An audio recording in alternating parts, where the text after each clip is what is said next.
So, hi Eileen, it's really good to see you again. Andrew, and you.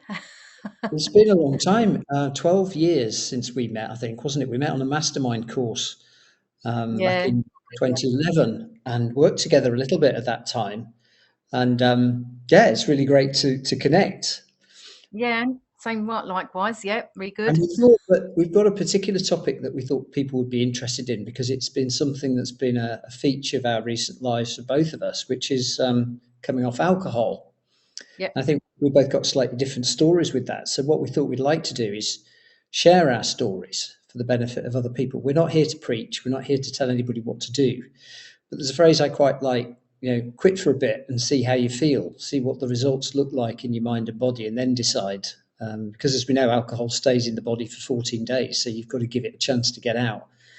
Yeah. So things like dry January are a great opportunity to do that, which is how I got started. So why don't you just tell us a little bit about your journey off alcohol? What prompted you to do it to start with? Why did you think about quitting and do it? Oh, crikey. So I'd tried, I say tried, I didn't really probably, I kind of in my head saying, oh, I'm going to start. I was always on a Monday after a weekend, if I'd been out with work or if I'd had an hangover. And I'm like, it's always on the Monday, I'm going to stop. But I didn't really, I suppose, put much effort into it. Yes. By Wednesday, if I got to Thursday, it was good. By Wednesday, it was kind of like, oh, a glass of wine won't hurt, because I think you forget the effects of the hangover. Yeah. I did anyway. Yeah. So it's easy to forget. And I just had I suppose, a particularly bad week when I was out 3 times, and I did a lot of my drink. I was drinking at home, really. Right. I live on my own, and I think it crept up a lot, like with any kind of, say, a bad or a good habit can creep up, but a bad habit as well creeps in. It kind of crept in from a glass of wine to 2 glasses of wine to, well, I've just drink the bottle. And you see all them jokes about what's leftover wine and things like that. And I used to think they were hilarious, because what was leftover wine? There was never no such thing. Yeah, so 'cause if I bought a bottle of wine, I was going to drink a bottle of wine. Yeah. And I'd had 3 evenings out, so I had a particularly, I suppose, rough week. Yeah. And I said, no, I need to. And a friend of mine actually had was reading a book, and she recommended a book to me, Yes. and we were going to both give up together. So I read I don't think I actually even finished reading the Do you book remember what the book was? yet. It was The Unexpected Joy of Being Sober. Wow. Okay. I can't remember who wrote it though. That's Unexpected Joy of Being Sober. Anyway, so within that book, there was a list of resources of what she'd used, and I found a resource there that I went to. It was an online community, and I went and I set a date. That was the 18th of April, 2018, wow. and I haven't drunk a drop of alcohol since that day. That is amazing. I mean, most people find it really hard to stick to something like that. So you've obviously had either a lot of willpower or a lot of what I would call powerful reasons. So what would you describe as your powerful reasons? Powerful reasons were, it just wasn't serving me. It just was not benefiting me whatsoever. You kind of go out and have a bit of a log. Oh yeah, I'll have a drink. But it just wasn't fun having hangovers. And I think as I got older, whether it was, I don't know, I just felt they were just worse. Yes. And I just was fed up feeling like shit, basically. I just didn't like feeling crap. Right. It was awful. So but I found it really hard because it was my habit. It was my go-to thing, Yes. so I did find it hard. I found it hard to, especially when it comes to maybe the Wednesday, the Thursday and the Friday. Not long after that, I had a wedding to go to, a wedding reception. And I was like, am I going to get through the wedding reception? But I did. Yes. But I did find it hard. I had to set boundaries. I had to set go back to my main why. When you set whys for anything you're doing, was this was something I could have control over. Mhm. We hear about people that have accidents. I thought, say if I had an accident, I was putting myself in a vulnerable position, Mhm. coming home with alcohol in me. And it frightened me. It frightened me that I could kind of be I suppose, responsible for my own, Yeah. for something that could happen to me. Okay. I Yeah. know, if I could get run over, I could have an accident, I could fall over, I could bang anything could have happened when I was under the influence of alcohol. So that was kind of my why, that if something happened to me and my family might have to go, I'm not saying that they would, but say if they go, if only she hadn't had a drink. Yeah. In my head, I was like, I've got the power to not be coming home under the influence of alcohol. I've got the power to do that. And that was my main why. Okay, that's But it remarkable. was easy. Because I think for a lot of people, they can't imagine a life without alcohol because it's so deeply rooted in the social fabric, isn't it? You know, as you say, you don't go to a wedding, a christening, a funeral, a birthday, a Christmas, or anything without it. I mean, the weird thing is, I used to work for big alcohol. One of my Wow. first jobs was I was a graduate trainee with a big brewery in Birmingham called Bass, and they paid for my MBA. And I thought I'd landed my dream job because I had more free booze away. I was everybody's best friend. I was in my mid-20s, just met my wife, my future wife, and yet now I kind of seen through the illusion. The brewery no longer exists; it's a housing estate. But the thing is that attitudes have changed to alcohol. I think a lot of it has gone home. We used to call it the off trade as opposed to the on trade in the pubs. Yeah, yeah. But I think that the pandemic crystallized a lot of this. We know that drinking increased in the pandemic through loneliness and isolation. And I think a lot of us have kind of had a wake up call. And I personally think that it's where tobacco smoking was in the 1960s. Yeah, It's going to take yeah. a long time to change attitudes because, as I say, it's very deeply rooted. It has been for thousands of years. And I think it's really intriguing. So, what sort of health benefits have you experienced? What do you notice that's different since you quit alcohol? God, so much. I mean, when I look back at photos, I can really see the puffiness in my face. Yes. And actually, when I look at some photos, I can, say people say about the eyes, and I look at my eyes, and I'm like, they kind of like a little bit dead looking, although I might be smiling. I look at my eyes now and I go in them photos, I go, because I wasn't really happy Yeah. for lots of things, Yeah. and I felt rubbish. Um, it was the bloatedness. It just, yeah. And I think it's the energy because I wake up and sometimes I look at my eyes, I go, oh my God, my eyes look so starkly white, and that was one of the things that I really noticed Yeah. where they weren't kind of maybe a bit blurry looking. I suppose it's the energy, you get better sleep because alcohol affects so much. Yes. Um, and if you're doing it on a regular basis, like I say, it's never out. It's never out of your system. You're not feeling the full benefit of having, alcohol out of your system. So we chase the next drink. We chase that feeling again. And of course, the feeling, you have to drink more and more of the alcohol to get the same feeling. This is the addiction, really. Yeah. And I suppose looking after my health better. And then it gave me some time then because it was like, okay, so what am I going to do when I normally would be picking up that drink? So sitting watching the telly, eating some rubbish food, having a drink. So I did other things. I did some learning, I did some studying, and yeah, it's about replacing that. I had to replace that with something else. I did more of my knitting. I did more positive things, and I found other people to connect with that were in the same kind of following the same lifestyle, giving up alcohol. This is So I've the paradox. made some really good friends from online communities that have now come offline, and I've got some really good friends from that. And we kind of do laugh sometimes, go, oh my God, we've never seen each other drunk, basically. We never have, and we never will. Yeah. That's the thought I have, that I never will, but who knows? I just say today I'm just not going to have a drink, Well, this is an interesting thing, isn't it? Now, I think you've hit something really intriguing here. My social confidence has increased since I quit alcohol. And Yeah, yeah, I would have said, couldn't go to a do without it, couldn't celebrate Christmas without it or a birthday. I mean, when my 60th birthday, I was out for dinner with my brother and my two sons, his partner, and so on. And I didn't miss it one bit. I think that we think we need it until we don't. And then we go a full year and you realize that actually all of these things that I just mentioned are only an issue in our mind. And I think the biggest challenge is the social pressure from people who are already doing it. yeah. How do you handle that? So, how have you handled that? So I was when I started a challenge, when I went into this challenge, I started a challenge. So you could do a 28-day, 90-day, or a 1 year. And I went straight for 1 year. I felt so rough. I went, if they had an eternity one, I would have picked eternity because that's how bad I felt. So I picked a year. And for me, I just put it straight out there. on my social media saying, I'm doing this challenge, da, da, da, da. And I know there would be people going, oh, here we go again. Yeah. I knew it was different. I knew it was different. Right.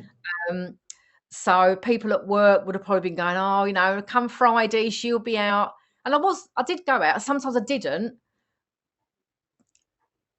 I think it was about setting boundaries. So when you know the chatter, and I know I've done this myself, repeating what you've probably just said about 10 times already. When I saw that might be happening, when I saw it might be getting a little bit messy, I knew that was time to go. Right. And I would make this. If I was going out with people, I'd say, I'm not having a drink. And actually, a lot of people accepted it. There were some people that would go on, go on. But actually, most people in my circle, I think they were kind of happy for me. They wanted probably, and said nothing to me. But in a way, they were glad I was probably packing up. I don't know. I've never asked them. I think there's an interesting one here, that we think that we need drink to stay in the friendship circle that we've got, for example, where everybody goes to the pub regularly or whatever. The point is that they may not necessarily be friends. They may be drinking buddies, and they're just doing the same drug as us. And once we kind of say, okay, look, I've made a lifestyle choice, in the same way that people might say, I don't eat meat anymore. If those people can't accept that, then they're not really friends. They're just drinking buddies, aren't they? Yeah, it's true. And actually, when I went to this wedding reception, and I knew there was going to be a big drink up there. I knew that, and that was within a month of me packing up. But you could say, when am I going to pack up? And if you go for a year, there's always going to be something. You have to just put your stake in the ground and go, that's the day, and I'll just learn how to manage them things. So the funny thing was, because people used to be, it'd always be a large glass of wine. There was never a little glass of wine. What is the point of a little glass of wine? So it was always going to be a large glass of wine. That was my thing. And so when I said, no, I'll just have soda or whatever, I was having soda, water and lime. And actually, you know what was so funny? Was about 3 other people said, oh my God, thank God you ain't drinking, because I didn't really want to have a drink. And now I'd other people having soda and limes. It was just so funny. You sometimes might get people that, and there was someone that said after, I kind of ended up having drinks because everyone was having a drink, but I'm so glad that there's someone else not having a drink. Yes. So sometimes there might be other people in that circle going, I really don't want to have a drink, but I don't want to be the odd one out. Yeah. Because people do get a bit of stick, like, oh, go and have a drink. It won't hurt. It won't hurt. For a lot of people, they can moderate it. They might just have a couple of drinks and that's fine. But I knew for me, it was that one. There was never just one. It was going to be another one. And it's like, oh, that's the road to forget it. Yeah, that's a disaster for your health. Isn't this interesting? And so I suppose what you're saying is that if we're prepared to kind of be different, a lot of other people are prepared to kind of line up behind that rather than follow the social pressure. Because I think it's something like 90% of the population drinks alcohol. And my story was that I was a light drinker, really. When we met on that mastermind in 2011, we used to go to the pub afterwards. Do you remember? Yeah. And you, me, and colleagues like Phil and others would have a few pints or glasses of wine or whatever, and it was seemingly part of the event. But interestingly enough, there's a group of us, and I think there's probably 4 or 5 of us from that smallish group of a dozen who now no longer drink alcohol, and we all go. Phil doesn't, Gillian doesn't, you, me. There are probably others, and it's been quite amazing that we've all come to that point independently. We didn't kind of conspire to do it. So there's something interesting going on here where you're prepared to kind of think outside the box a little bit. And we know that alcohol is a toxin. It's the product of decay. We weren't born needing it. We learned to drink it. We learned to enjoy the taste, because let's face it, it's pretty horrible first time you try it. So I decided I would do dry January in 2021, having had a last drink at my brother's on Christmas Day. And when I kind of set that as a month, it was so easy. At the end of it, I thought, I feel so good. Same sort of things as you. My eyes were bright. My skin was different. I had more energy. I was sleeping better. I was getting more done. I was being more productive. I just thought, why on earth would I want to go back to this? So for me, it's a completely open-ended contract. But I will never have another drink. And even the thought of brandy and Christmas pudding or brandy sauce repulses me, and I can't eat it. It's like my brain has rewired around it. And it's fascinating, isn't it? Yeah, it is. And I think when I stopped drinking, I think I saw more about the pressures, and I saw more about how I'd got locked into maybe groups of people. And I mean, I know I can't go backwards, but if I could change anything in my life, if I could change one thing, it would be to not have gone down alcohol. And that's the one thing I can honestly say I would have chosen not to do. But I've chosen that later in life. I was nearly 58. Yeah. So, you know, the social group I belong to, the challenge group, there are some people in their 50s and 60s and go, oh, what's the point? The point is you feel so much better. Yes. And that's just by and I think it's about, without saying I can't ever have a drink, because people go to me, oh, what a shame you can't have a drink. Especially in the early days. They don't say that now. But in the early days, they go, oh, some people, not a lot of people, they would go, oh, what a shame you can't have a drink. Ha, ha, ha. And I'd go, yeah, but I can. If I want a drink, I can go and have a drink right now. Yeah. I can have a drink right now. Yeah. But it's about getting your brain to go, I'm making a choice. Yeah. It's a bit of choice when people don't eat meat, for instance, because then I say when people go, have one, it won't hurt. You would never ever say to a vegetarian, oh, have this chicken leg, that won't hurt. You'd never say that to someone. Of course you would. But people really try and get someone, you know, it's a bit like if someone's on a diet and they go and have that bit of cake, it won't hurt. But for that person, that could trigger them. Well, what you're talking about is really interesting. There's this thing called cognitive dissonance, which is basically an inequality in a situation. So when you go to the pub with a group of people who drink and you don't, there's a cognitive dissonance. There's a disconnect between your behaviour and theirs. And the only way it can be resolved is for you to go over to their side or they come to yours. Well, guess which is going to be? You know, it's, oh, yeah, go on, just have a half, just have a half. You're not sociable if you don't have a half. What's the matter with you? Why you've changed? I don't like the way you become. Basically, because it's awkward for them. It's creating the cognitive dissonance. And I think when we recognise this, we just sort of laugh at it. It's not important. Yeah. Like I say, for some people in a social situation, they can moderate, have a couple of glasses, and that's perfectly fine. But I know that it's about, I think, I had to look at myself and go, what's going to benefit me? Benefiting me is having zero alcohol, because one led to another one, another one, another one. So for me, that was my thing. So I knew that was kind of it. But people often want, in that social, so they want everyone to be the same. Yeah. If someone a little bit different, sometimes it highlights what they might be trying to do as well. You'll often might find that, you know, someone might go, actually, and that, like I say, in that little group of people, when someone said, I'm so glad I was only going to drink because everyone else was drinking. Yes. And it's a bit like, that's not really what anyone should be doing, but we end up doing it. And when I stopped drinking, I realised about even all my birthday cards always had alcohol on. And when I look at birthday cards now and I go, oh my God, even at 18, it bothers me that I go, oh my God, 18-year-olds, it's kind of all about alcohol. Yes. 18 birthday cards. And it's a bit like, oh, you're going down there and have your first drink. And it's like, I know. I can't think of the words for it, but it's a bit like, it is social pressure, and it's ingrained in people from even soap. I mean, I don't watch soaps no more. I haven't watched them for years, but I'm sure it'd be the same. Films. Of course. It's always about people coming in, having a glass of wine or having their drink, and it's like, oh, I've had a terrible day. I've had a good day. Any day with the name day in it is a day to have a drink. Exactly. You know? Exactly. And and I think we've sort of seen through the illusion here, and it is an illusion. Because it looks like in the moment that alcohol relaxes you, kind of eases your stresses, get home after a tough day. But we know it's just an anaesthetic, and we're kicking a bigger can down the road, deliberate fun, because you're going to create more problems. It doesn't resolve anything. It might immediately seem to alleviate some symptoms, but the long-term impacts are huge. And I think what's not talked about is causal factors in things like cancer, diabetes, strokes, heart attacks, because it's not a popular message. So in the pandemic, when we were all told to boost our immune system by getting a vaccination, our immune systems were being damaged by drinking alcohol. Yeah. Yet that wasn't a convenient or acceptable message. And indeed, as we've found out, the government was right up there, filling suitcases with bottles of wine at the off licence and going and drinking them in Downing Street. So something's wrong. And I think it's up to people like you and I to kind of point out the emperor's new clothes, really. Yeah.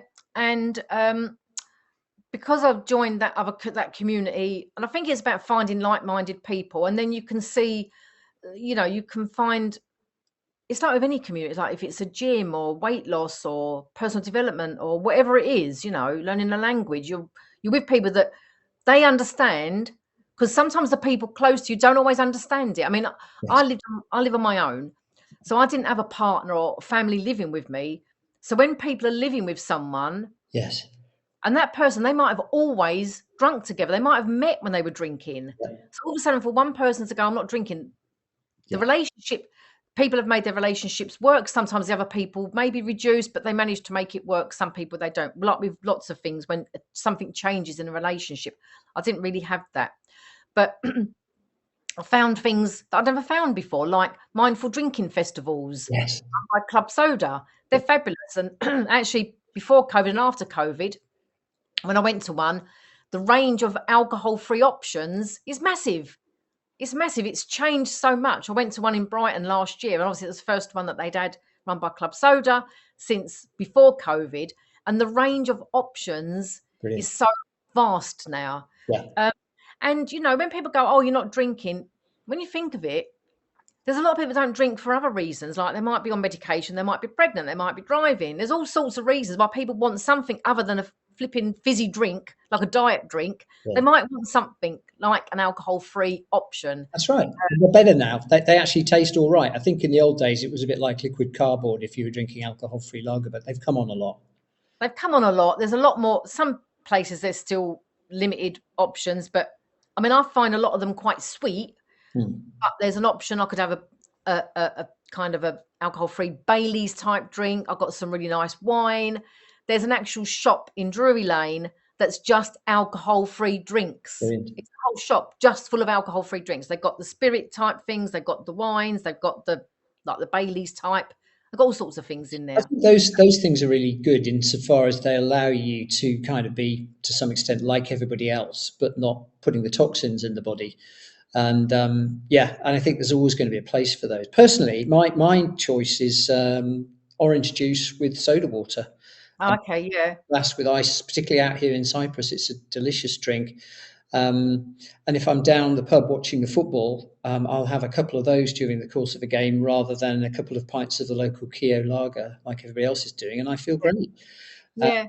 And I think it's the after effects, isn't it? I mean, we were saying before we started recording that, alcohol stays in your system for 14 days, even when you have a tiny amount. So it takes a while to flush out, which is why if you're going to quit for a bit, you need to quit for long enough to really see the benefits that you and I have been talking about. Yeah. And I just feel it makes me look further into my well-being, like my fitness, Yeah. nutrition, and everything else. So it's just like that's just the start of that thing. But I just think removing alcohol was a game changer for me. It just was a game changer, when I was in that cycle, and I just thought I couldn't never get out of it. So it was. I know you found it easy. I found it kind of quite difficult. Yeah. But I kind of felt like I fought every day Yeah. to not have a drink, because it's like any habit. If someone has a bar of chocolate every single day, to give up that bar of chocolate, it's like it's hard. It's difficult because it become kind of something that you just do naturally. And it seems to give you something in the moment. Hence, you think, well, I couldn't manage without it. But as we said, when you do, and you see the benefits on the other side, they're huge. And I think that allowing or giving people the opportunity to experience those benefits, just try it, as we're saying, because everybody has their own unique set of benefits. It's not for us to say you'll experience this, you'll experience that. But until you do experience them, a lot of what we're saying you can't relate to. So I suppose we're just saying to people, give it a go, give it a month. It doesn't have to be dry January. You can do it anytime you want. And just experience the benefits in your mind and body. Yeah, and I think there's so much, there's so many books out there that kind of make you maybe think. I think that's the thing. It's about thinking. Well, why is it? And there'll be different books. Some be more scientific than others. Yeah. Yes. In The Unexpected Joy of Being Sober, there's a bit in the book where she ends up in Brixton police station, wants to come out in the morning, and they're going, well, no, you can't. And she's going, I was just drunk. And it kind of made me laugh, but that's the seriousness of what happened to her. So there's more, I say lighthearted, there's more easier books, and then you've got more scientific books. I think there's so much range out there of books and podcasts and apps and all sorts of things out there, just to have a listen and open to change, maybe. you Yeah. know. I've got a couple of interviews with Craig Beck, who's the stop drinking expert, on my other channel, my other podcast, which is called Mood and Food. And Craig's written a book called Alcohol Lied to Me, which I read and which was very helpful in kind of rewiring my brain. And I think there are others as well. There's Alan Carr, and various ones, and kind of just have a look. We would say to people, see what you experience, because they will change the way you look at this and make it a lot easier. You can literally rewire your brain so that this stuff is something that you don't want to do, rather than feel that you've got no choice. So where would people go to find out a bit more about you and your work, Eileen? So I'm on Facebook, Eileen Connelly. I'm just starting my Living Well, Aging Well, because I'll be 63 in just a few weeks, and it's so good going into my 60s without alcohol, you know. Yeah. Yeah, but I'll give you the links to put up. Yeah, and I've got my website. I'll put them in the notes. Brilliant. So I'm 61. I gave up at the same age as you did. Actually, I was 58 when I quit, which is intriguing. And I have to say, it's taken 10, even 20 years off my feelings of well-being. I feel 40. I do genuinely. Hence, the 60 is the new 40. It's not that I'm in denial about being 61. I just feel 40. Yeah. That's a wonderful feeling. And I think old age doesn't need to be a process of decrepit decline. You know, there's a wonderful book called The Great Age Reboot, suggesting that we could live well into 100 and beyond by some simple changes to lifestyle. And that's what I want to do for people with 60 is the new 40. Give some options, such as we're talking about here. Try it for a bit, quit for a bit, see how you feel, and then be the judge of it. That's what I would say. Yeah. It's like anything. Yeah. Brilliant. Well, it's lovely to chat, Eileen. Thank you so much for that. Thanks, Andrew. We'll speak soon. See you then. Bye.